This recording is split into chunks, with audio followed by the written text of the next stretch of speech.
این رباب بدخشانی این از 3 قسم عبارت است: کوسه، سینه، سر.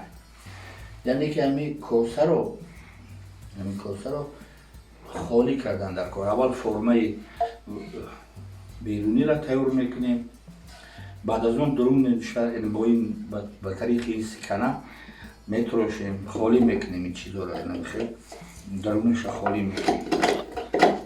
جای خوبه، جای مشکل را میتراشیم. این رباب بدخشانی افغانی میگیم. اگر وقتی که قریب تیار میشه، ما پیش از آن که گل پرتاییم پوست میکشیم، پوست نه چنین میکشیم، من هم میخیر این پوستی باز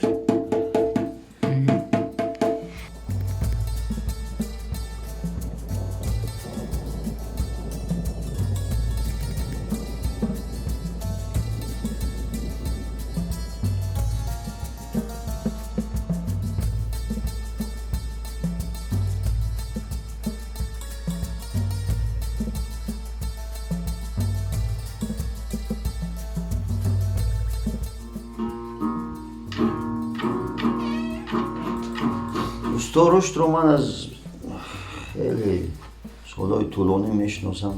аслан ҳамин созтароши моро ба ҳам овард. устод бисёр созтароши хуб аст, ҳам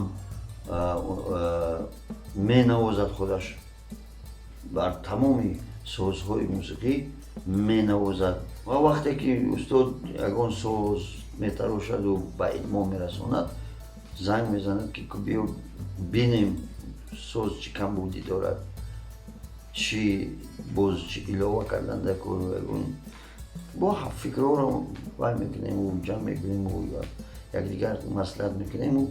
худашам устозам мусиқанавоз аст, вале боз мепурсад.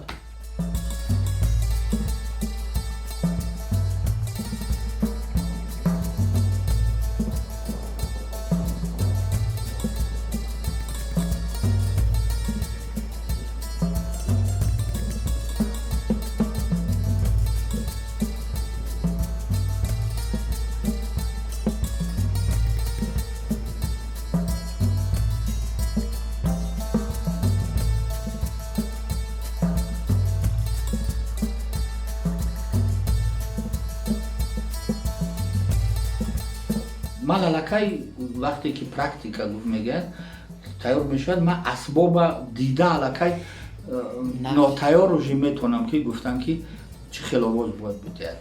یک 60-70% پرگنوز داده میتونم که همه اسباب چی گونه است.